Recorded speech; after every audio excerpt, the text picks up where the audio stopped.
The forest looks empty at night. No birds calling, no movement, just darkness and wind. But that quiet is a lie.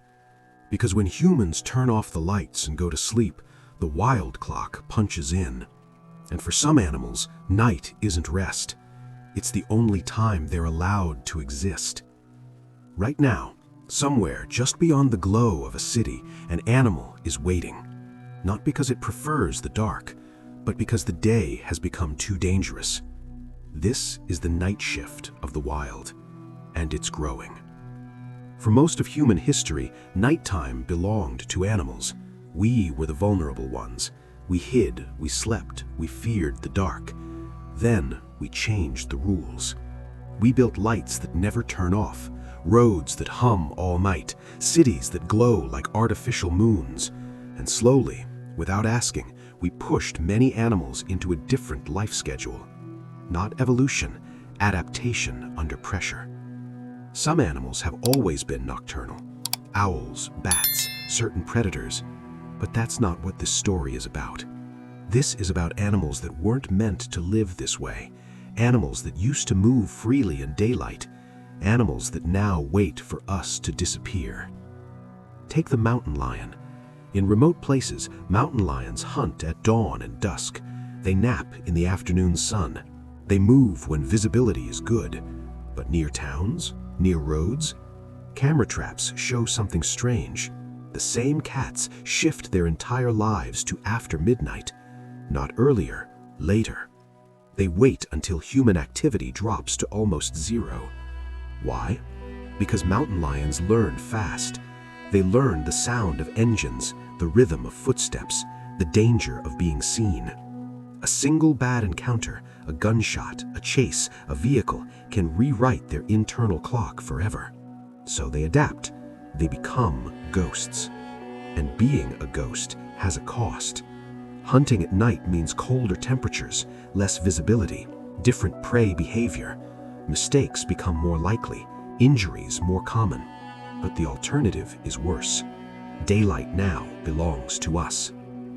And it's not just predators. Deer in suburban areas have shifted much of their feeding to nighttime. Not because grass tastes better at midnight, but because lawns are quieter then. This creates a ripple. When deer feed at night, plants don't recover the same way. Predators adjust their schedules to follow. Road collisions spike in the dark hours. We think animals are choosing the night. They're not. They're being pushed. Look at elephants. In parts of Africa and Asia, elephants used to travel openly during the day. Family groups moving slowly, calves learning the landscape. But in areas with heavy poaching or farming conflict, elephants now walk mostly at night. Silent, tight groups, no trumpeting. Researchers tracking them noticed something unsettling. The elephants weren't just changing when they moved, they were moving faster, more cautiously, as if the land itself had become hostile.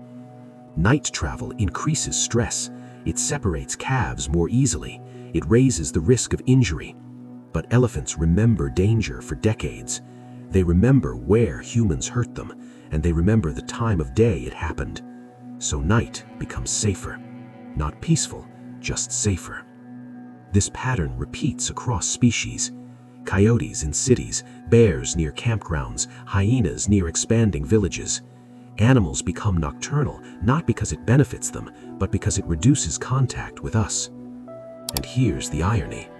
We often praise wildlife for being resilient, but resilience doesn't mean thriving. It means surviving under worse conditions. Imagine being forced to work the night shift your entire life, not by choice, but because daylight became dangerous. Sleep breaks down, health suffers, mistakes increase. Now imagine that pressure applied to every generation. That's the hidden cost of the night shift. There's another layer most people never see: artificial light. Streetlights, billboards, industrial sites glowing all night. To us, it's safety, convenience. To animals, it's confusion.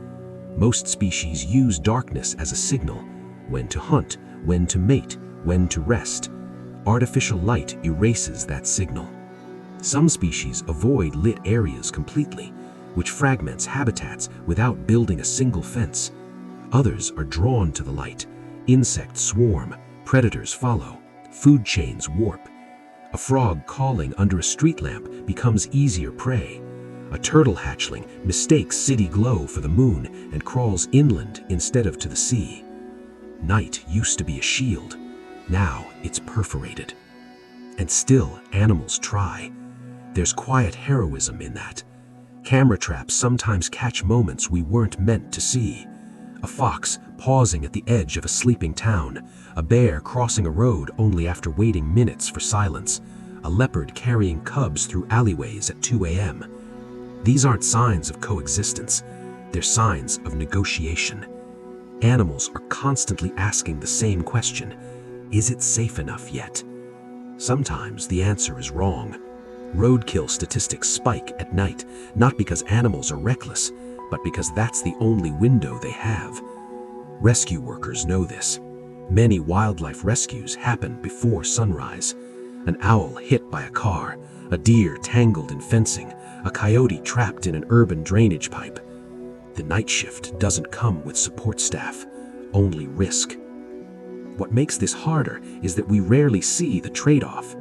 We see a raccoon on a security camera and think it's clever, a bear on a night hike and think it's thrilling. We don't see the stress hormones, the disrupted feeding, the shortened lifespans. We don't see the animals that didn't make it.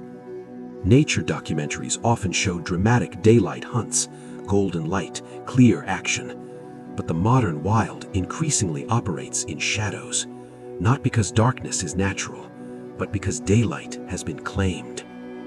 There's a quiet sadness in that. The world hasn't run out of space for animals, it's run out of tolerance during waking hours. And yet, ecosystems keep functioning. Pollination still happens, predators still control populations, scavengers still clean what dies. Much of it now happens while we sleep, unseen, unacknowledged. Which raises an uncomfortable question. If animals only survive by avoiding us, what does coexistence really mean? Is it enough that wildlife persists, even if it does so exhausted, stressed, and hidden? Or should a healthy wild world be one where animals don't need to disappear for us to feel comfortable? The night shift of the wild isn't a natural rhythm, it's a workaround, a temporary solution animals are forced to invent as we expand. And workarounds always have limits. One night, the forest looks empty again. Still, dark, quiet.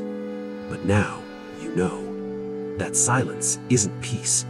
It's waiting. Waiting for us to turn away. Waiting for the lights to dim. Waiting for the only hours left that belong to them.